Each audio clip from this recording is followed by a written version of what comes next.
Well, good morning. We have the live stream happening now over on 15 Minutes of Flame, which means that it'll only be a few moments before it starts to happen over on the YouTube channel as we simulcast today, the first day, the first official day of spring. And I'm really happy that spring is here. Absolutely. Let me just say hello to everybody. Running a little behind today. Remember, it's between 9 and 9:30. I try to get it at 9. Sometimes a little bit of research has to come into play. There we are. How's everybody feeling? Is everybody feeling spring-like? Are you happy, and are you generating life force with the start of the astrological new year, with the moon, that big super moon in Libra that really came on strong last night? There's good vibes in the air. Really good vibes in the air. It's too bad that the agents of the Matrix love to shit on and spoil our good vibes. But that's what we're here to defend. That's what we're here to protect, is the sacred right to be alive and to treat one another with as much dignity, respect, love, and kindness at the same time, not falling prey to the bullshit which seems to be accumulating at record levels. We're going to get into Jacinda Ardern today. What's going on, Mary? Good morning. Good morning, Zero Dragon 7. Hey, Judy. Good morning, Richard. Yes, Jacinda Ardern and then some. We'll probably go about 30 to 40 minutes today, and try to give you a concentrated dose of what's taking place. And of course, it's going to be, I'm going to refer to the New Zealand event, which is still fresh in our consciousness, as much as they want to shove it down the memory hole. Oh yeah, I'm in Studio B today because I don't want there to be any buffering or lag time. I got the message loud and clear. I'm going to solve the other issue so that I can move around a little bit studio-wise. But today, I'm your blue-collar astrologer, broadcasting to you live from Studio B here in Fredericksburg. So we're going to get into some of the dynamics around what's happening with the whole Christchurch event, which I think are quite important. And I'm just going to let people show up a little bit. It's kind of like you open the doors, and, people come in, they grab seats, and finally when the doors close, you can start to begin the lecture. I've got a new post on my website. I haven't been writing a lot. Felt the need to write and to start this springtime energy off with a written piece because I want to do more writing. It's been a while. I do a lot of video, obviously, and then the video gets translated over to a podcast. So that happens 6 days a week, and it keeps me busy booking interviews. By the way, tomorrow I'll have Zeus Yomanis on the show. And Zeus is Regina Meredith's husband, and he wrote a book called The Spiritually Confident Man. And since we have the Sun in Aries and Chiron in Aries, I thought it'd be a good time to bring Zeus on the show, because guess what? Zeus is in Aries. So we're going to talk about spirituality, men, and the challenges that men face in the postmodern, atheistic / satanic / Luciferic paradigm that they seem to be pasting all over us. And how do men get through this time? How do they thrive during this time? And I think Zeus will have some interesting insights. We'll be able to talk about his book as well. So that's tomorrow over on the Friday Farcast, the 11th House channel. And of course on Sunday night, we always do Astro live stream. A good 2 hours of live astrology. And I think there are other people who do live astrology shows, but 2 hours, very dense, chart heavy. I think it's a really good 2 hours of astrology, and it tends to be probably the most popular of the broadcasts. And it's a really good time on a Sunday night. So if you haven't checked it out, please do. That's over on the other channel, 11th House.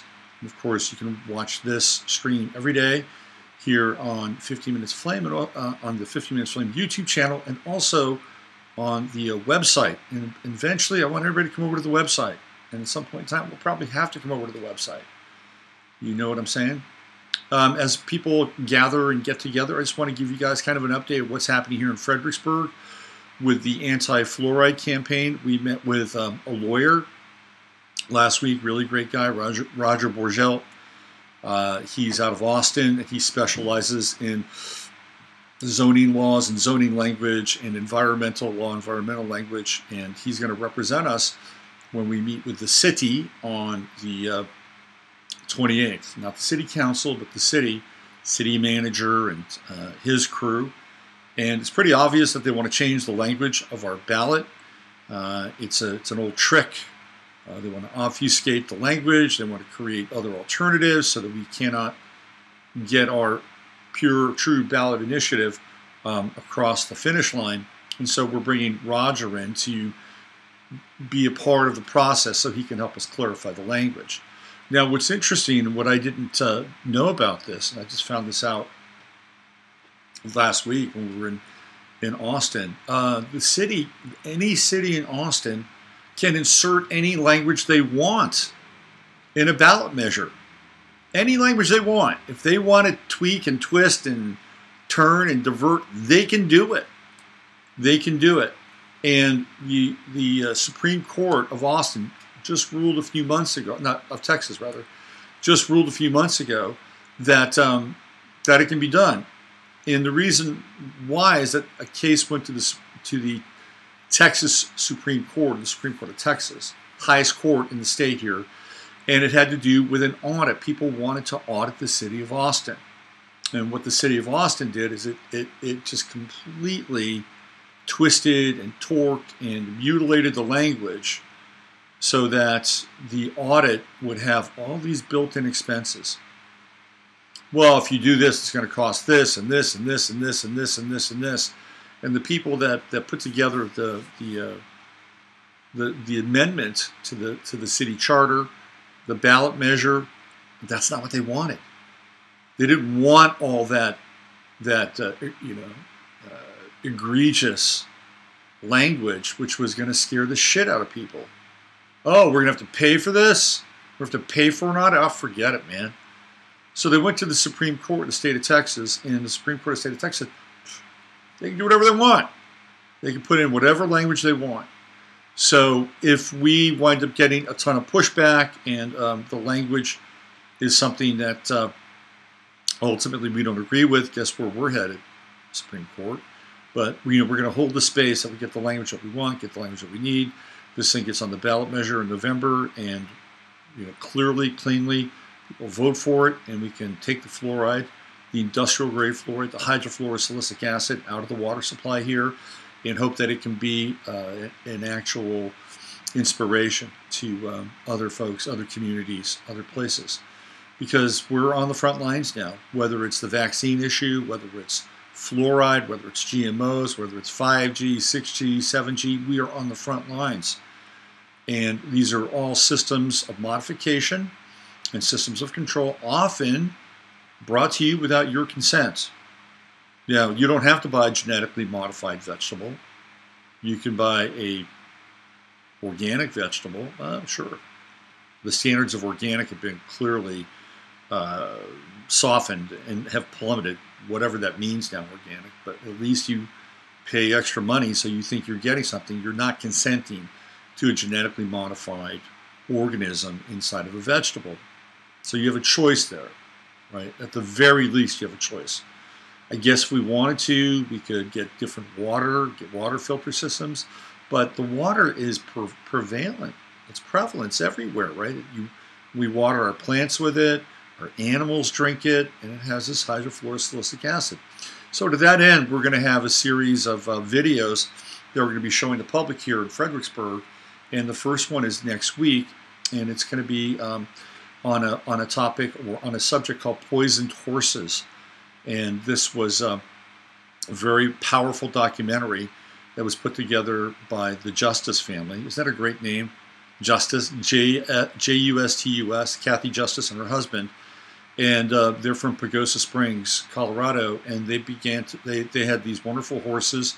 And they're giving the horses the water from, it's tap water. It's coming out of their pipes, coming from the city, the county of Pagosa Springs, and their horses started to get really sick, really, really sick. And they had all these strange kind of subcutaneous lesions and stuff, and some of them began to die. And then they realized that it was the fluoridated water that was killing their horses. And so Kathy Justice and her community decided they were going to go for taking the fluoride out. And so they did it, and they managed to get it out of the water supply at Pagosa Springs, and they made a very profound and powerful documentary called Poisoned Horses that tells the story. So we're going to show that next week. If you're in Fredericksburg, come on by. It's free. We'll have maybe also some good water, right? So this is where we're at here. We're working on stuff, and I urge you, to find something in your community that you can be a part of, and you may not be successful in change something. Fingers crossed, prayers. We get this done, but you might be. And you never know, and there's a process involved, right? There's a process of meeting different people and working together and teamwork. And, this is really a kind of a model for the Aquarian age in a lot of ways. And it's taking a page out of social activism and stuff that the left does. And we've got our own version of it here. And we're not being reactionary. Of course, we're being just respectful of the water supply here.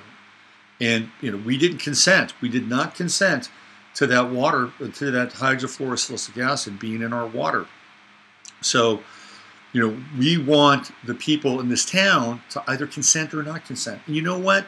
If it's a fair election and we've rolled everything out and we've educated people to the best of our ability, if we know that we didn't leave anything on the table at the end, and the people here vote for having fluoride in the water, that's their choice. But at least it's their choice. And we should have an equal playing field. So whether it's doing something along those lines or starting a community garden or just looking around and seeing where you can fundamentally make a change that is going to be congruent with what I would call an organic harmonic or an analog harmonic, I totally support that. We can take a page right out of Chris Crimey's book around beauty and art. A lot of you are artistic or know artistic people. How can you beautify your surroundings? How can you remind people that we live in a really, really beautiful place when we take care of it, when we honor it, when we honor our spiritual sources within us? When we do that, it's fantastic. It takes us to a place inside of us that is really, really sacred.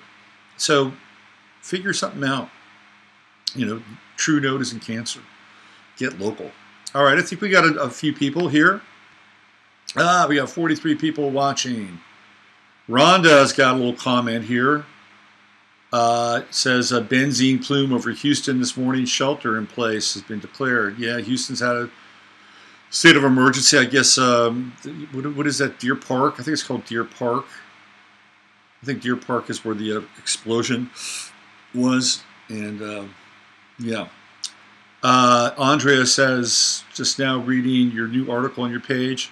Yeah, go to robertphoenix.com and you'll be able to check out the new piece that I put together. Lori likes it. Yeah, it's just some connection. Oh, the Jacinda Obama synastry. I hadn't thought about that. That's interesting. There is some synastry. Sounds so sinister. So why don't we get into the New Zealand event? Yeah, just before I do though, I've got a new post on the website, robertphoenix.com, and it has to do with this wonderful, beautiful, fat and juicy Libra moon, and more than that, the Sun Chiron conjunction. So every April now we're going to get a Sun Chiron conjunction, but this is going to be a very special one because Chiron is really just at the beginning of Aries, and the Sun is really at the beginning of Aries. Next year won't be that close. Chiron will go through the various decans of Aries. So this is a powerful time. This is about accessing the spiritual warrior within all of us, and the will, the will that we've denied, the higher will, the greater will, the will of the Most High that works through us, and that's when we actually activate our true will. This is a time to connect in with that over the course of the next few days. Anyway. All right, so let's talk about New Zealand. This is straight out of the 9/11 post-traumatic social engineering playbook.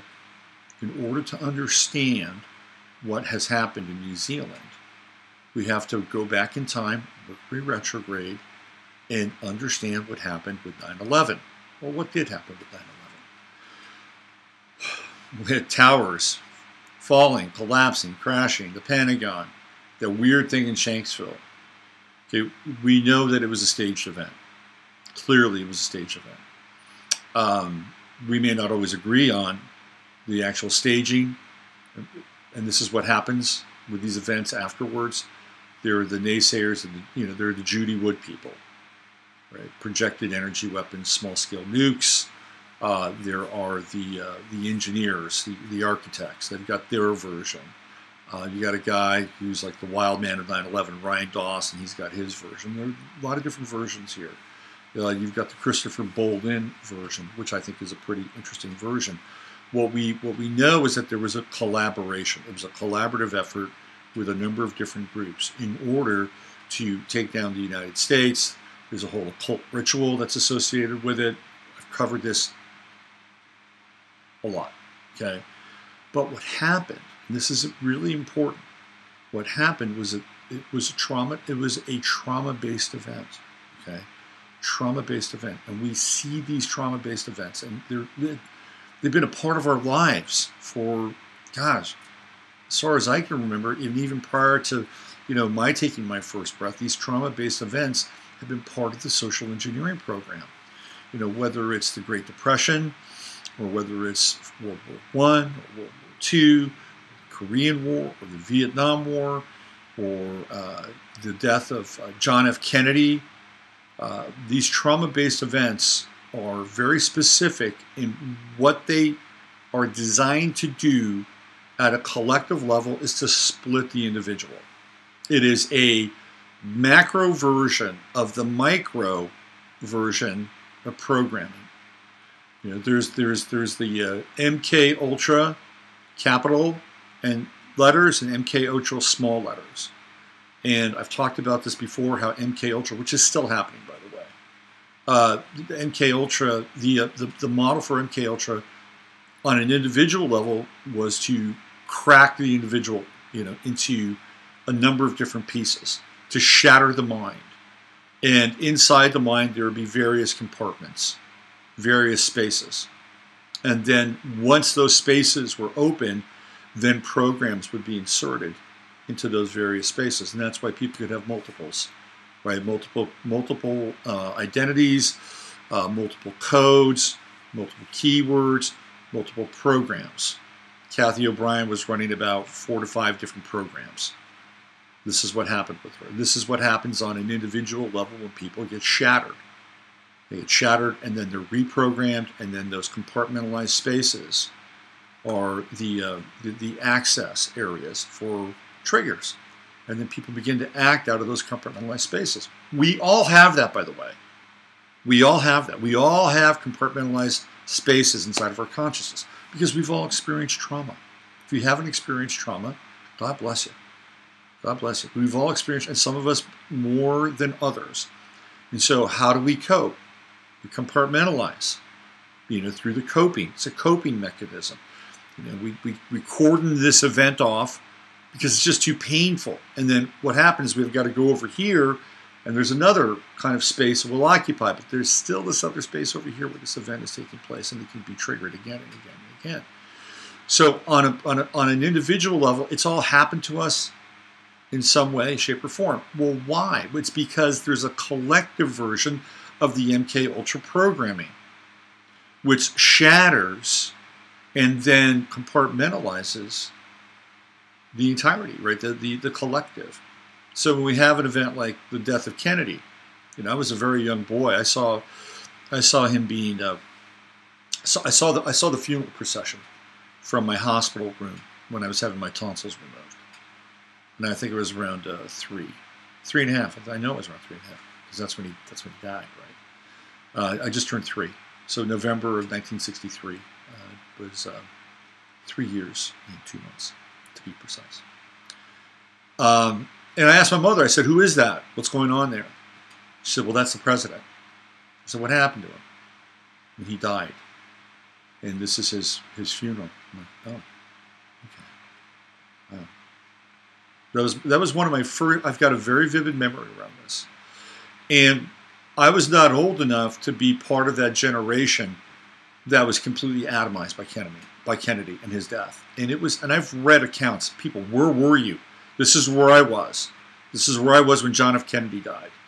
Richard Belzer has a big thing about that. The comedian turned conspiracy theorist. He's a lefty conspiracy theorist, but it's okay. As long as it's in the pursuit of truth. I don't care what side people come from. So, because what happened is that was like an atom bomb that just dropped and exploded into people's lives and shattered them. And then guess what happens? The programming comes in right after that. Here comes the programming, hard and heavy. I've written about this a lot, right? We have the 1960s, we have LSD, we have the Beatles, we have Tim Lear, we have the war, we have the division between the older generation, the generation gap, right? The old and the young, Now we have the division between black and white. This was kind of the burning of Watts, the burning of Detroit, all that intense social strife that was going down in the 1960s. We had the left and the right, the old and the... I mean, clearly there was a program going on, okay? There was a big-time program because people had been cracked open. The reason... We'd had the death of presidents before. Presidents have been assassinated before, but not in the age of television. Kennedy was a first. And not just Kennedy, but Lee Harvey Oswald. If you didn't get the trauma the first time, you sure as hell got it the second time when he got popped by Jack Rubenstein, right? AKA Jack Ruby. So people got compartmentalized, and the trauma sets in, right? And people aren't even aware of it. They're not aware of it. They're not aware of the tension. They're not aware of the stress. It's really a silent assassin, and it's very effective. Very effective. Same thing happened with the Depression. My God, are you kidding me? Bang, this thing happens, and people's lives are ruined. There's no money. They're scraping. They're getting by. There's no emotions. Emotions are sparse, right? It's austerity. Being raised in the Depression era by Depression era parents was just absolutely brutal. Brutal. And then they had to pass on whatever deficit they had in their life to their kids, and it's a domino effect. And this is what happens. We have the Vietnam War. Trauma, trauma, trauma, trauma, trauma, trauma, trauma, every freaking night. Every night. And here come the programs, the programs, the programs, the programs. Insertion, insertion, insertion. Fast forward to 9/11. It's the same deal. It's on. I've done a lot of stuff with Kennedy and 9/11. The parallels are off the charts. Everything from the connection with Gemini and the Bushes and Dallas and the Twin Towers. And it's thick. It's really thick. So what happens after 9/11? We have the Patriot Act. We have spying. We have, now we go into Iraq, which had nothing whatsoever to do. Nothing whatsoever to do with 9/11. Afghanistan, nothing whatsoever to do. This was a corporate agenda. This was about Halliburton. This was about Brown, Root, and Kellogg. This was about Bechtel. This was about Raytheon, right? These were the agencies, the entities that were going to really profit from this war, from this new war, this preemptive strike. We're not going to let it happen again. We're just going to go right in there. And people were out for blood. Nothing like that had ever happened on American soil. Not to that extent. I can say that Waco was an event that was very similar in some ways, but clearly with a different objective. So people wanted blood. They wanted retribution. And they didn't give a shit if people said Saddam Hussein had nothing to do with it. He fit the role, right? There was so much pre-programming with Saddam Hussein to fit the role. So it's like, let's go get him. Let's get him. And then we got him, theoretically. I'm not sure that he was really the guy. Who knows what they did with him? Did they kill him beforehand? Did they recirculate him? Does he have a dry cleaner somewhere in Landover? I don't know. Maybe. But whoever they pulled out of that hole, that wasn't that dude. Just like whoever they sniped, that was supposed to be, what's his name?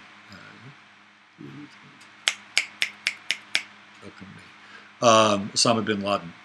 Was that him? Hell no, it wasn't him. Some poor bastard watching TV that looked a little bit like him. Imagine that guy sitting there watching, some kind of Muslim soap opera late at night. All of a sudden, the Apache helicopter.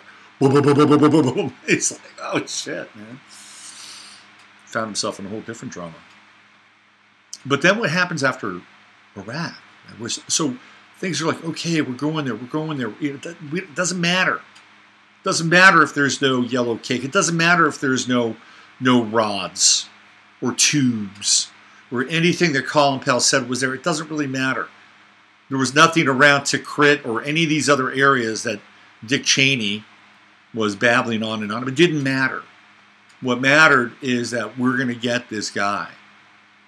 Doesn't matter that with all the inspections that were taking place, third party, UN generated.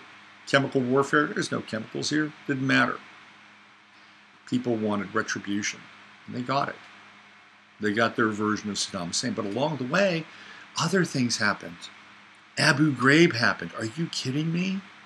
Are you freaking kidding me? That was another psychological operation. Talk about demoralization.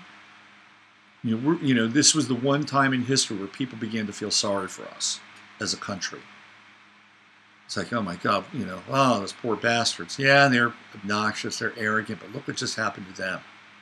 They need a hug. And then what happens? They stage this Abu Ghraib thing. It was staged, for sure. And it shows us torturing, treating these guys like animals, like dogs. More trauma. How can we do that? What a mind fuck. What a mind fuck. How can we do that? We're supposed to be the greatest country in the world. And now we've got these so-called agents of freedom and victory, democracy, and really what they are is sadistic prison wards, right? That's what they are, sadistic prison guards. How did that affect you? I remember seeing the Abu Ghraib stuff and just my stomach turned. I'm like, these fuckers, look what they're doing here. Look what they're doing. They're just completely taking a wrecking ball to any kind of goodwill. Oh, yeah, it's those Americans. Look, she's from the South. Lady English, she's from the South. Right? I mean, it's clearly staged. Happened. But they staged it. Pictures, the whole 9 yards, man. Have we seen anything like that since then? Wonder why? Because we're not supposed to. We're not shown anything that we're not supposed to see. Right? That's what happens. So more demoralization, more trauma, more splitting. What do we do now? What do we do now? In the meantime, here come the programs. Here come the programs coming in. So by the time Bush is done and we're just toast, we're fried. We've had enough. We've had enough. We had the housing crisis. It's terrible. We had the downturn in the stock market, in the NASDAQ, in the tech bubble. Terrible. Bush was a disaster. We had 9/11. We had all the other crap that went along with it. Here comes Obama. Oh, God, thank God. Somebody who's